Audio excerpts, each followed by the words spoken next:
Everybody's peoples. Good day, all. Today, with us quickly approaching the last days, as we are under 90 days to the next window for Moshiach, I thought we would pause and reflect on one of the, if not the greatest, prophets of the Old Testament. I am, of course, speaking about Daniel, which Daniel means, my God is my vindicator. So keep that in mind. Now, some may wonder why at first glance I would say that, but when I explain all the implications of the other side of Daniel's life and prophecies, many people will understand the perspective of my opinion. To start off, Daniel goes into exile to Babylon in the first group under Jehoiakim. Daniel and his friends are labeled as youths and were to be taught the language of the Chaldeans for 3 years before they entered the king's service. All say they were castrated. We could imagine that Daniel would be between the ages of 12 and 16 when he left for Babylon. In Daniel 2, Nebuchadnezzar has a dream which only Daniel could understand through discernment from Hashem. He tells Nebuchadnezzar that the statue in his dream means that this statue is what was going to come upon the land, and these were the kingdoms to follow in this prophecy. Nebuchadnezzar is the head of gold, followed by the arms and chest of silver is Media, followed by the belly and thighs of bronze is Persia, followed by the legs of iron is Greco-Rome, while the feet were part iron and part clay, which is part Greco-Rome, and part clay is Israel. It is Hashem, our Creator, who is the potter, as referenced in Isaiah and Jeremiah. These are the players or kingdoms prophecy contains. This is the path of the world's future. In Daniel 3, Nebuchadnezzar set up a statue that Daniel's buddies wouldn't bow down to. However, the statue was not of the same dimensional ratio as the one in his dream, and is the same dimensional ratio as the Vatican obelisk and the George Washington Monument. Not to digress from Daniel, you'll have to see my explanation in my video, Moshiach 2022, The Sowing. In Daniel 4, Nebuchadnezzar is warned not to be proud and haughty, but fails only a year later. In Daniel 5, King Belshazzar gave a great banquet and drank from the temple vessels while worshiping the other gods of wood and stone. Belshazzar was Nebuchadnezzar's son, alluding to some kind of connection to his god Bel. Nebuchadnezzar also changed Daniel's name to Belteshazzar, or we could say God Spirit and extra God Spirit.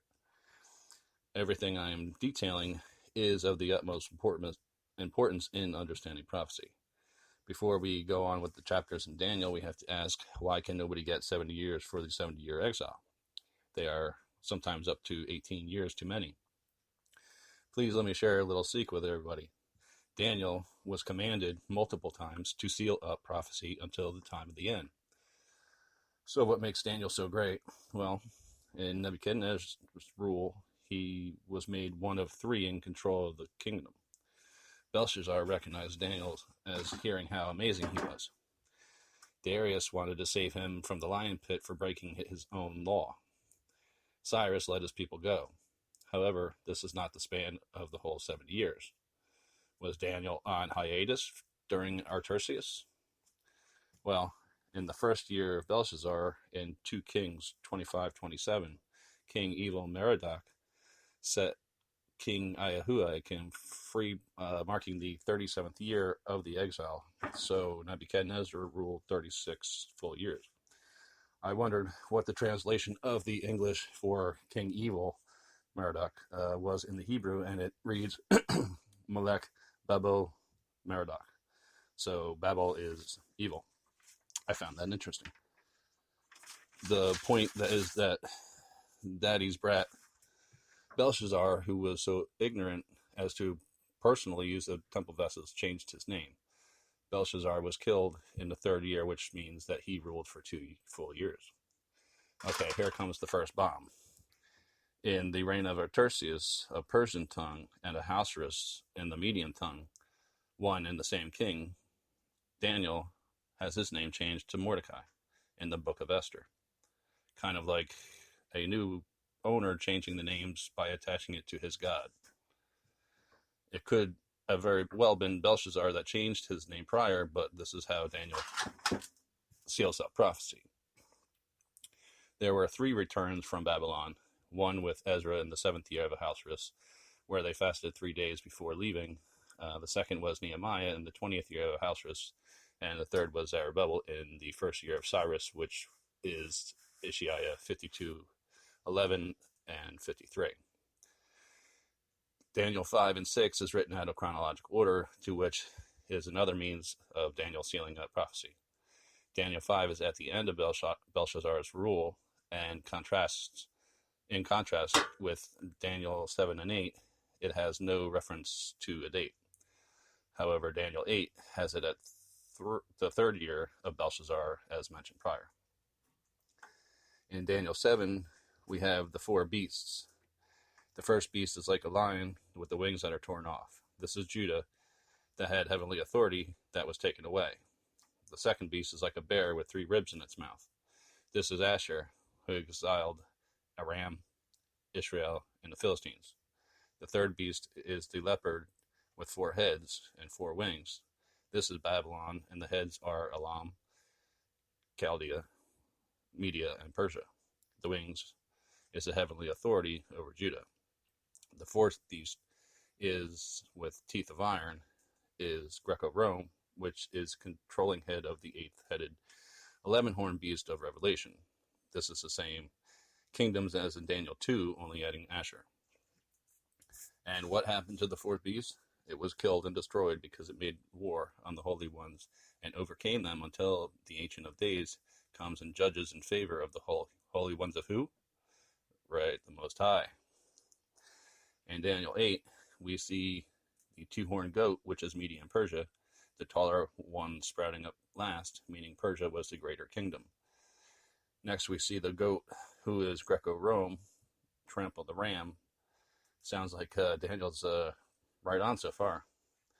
The great king Ahasuerus in Esther finally marries Esther, but there was a beauty enhancement for the virgins and perfume and oils of a term of 1 year before they were taken to the king.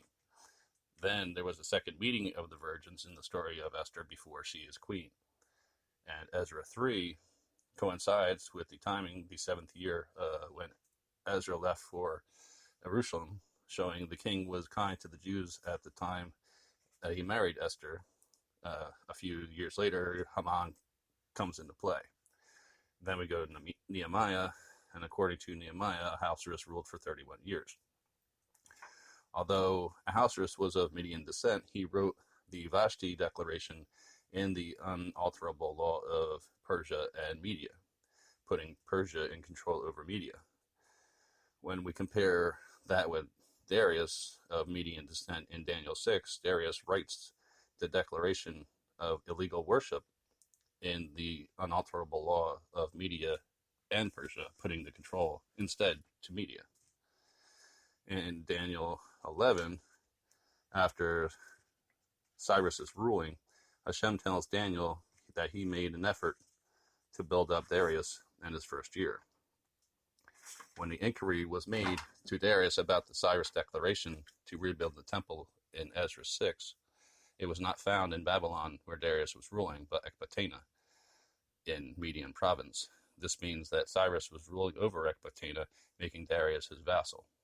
Hashem also states there will be 3 more Persian kings before the warrior king Alexander comes, which, doing the math, each Persian king would have to rule 44 years.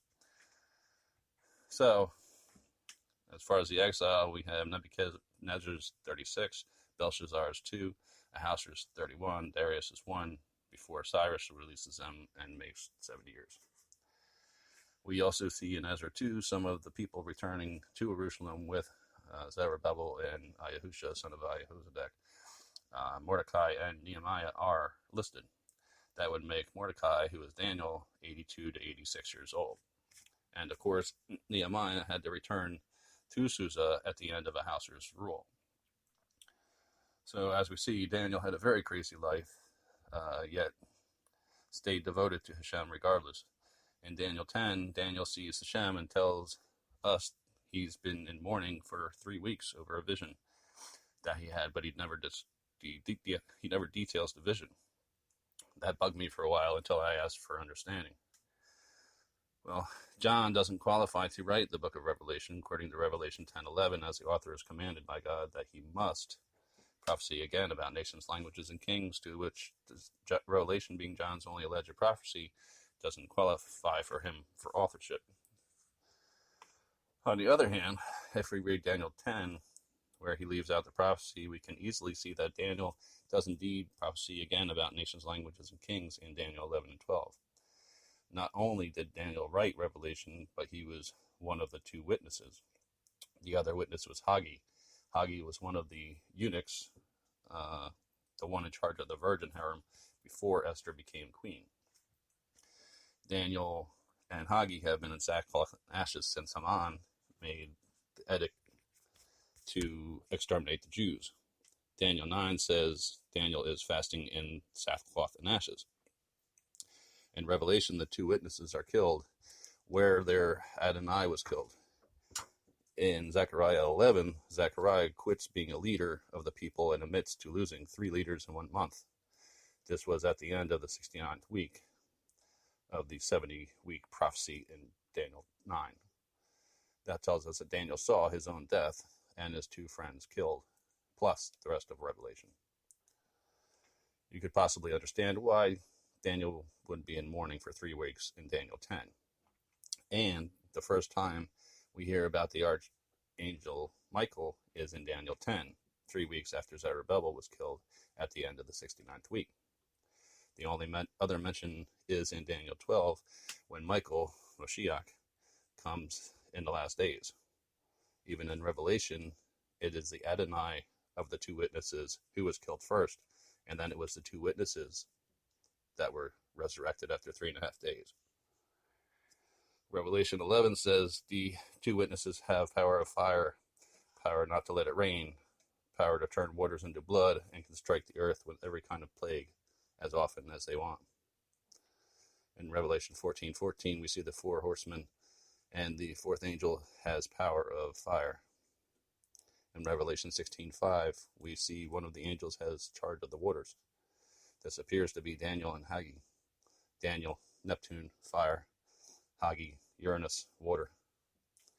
Revelation 12:3 even says, and the knowledgeable will be radiant like the expanse of the sky, and those who lead many to righteousness will be like the stars forever and ever.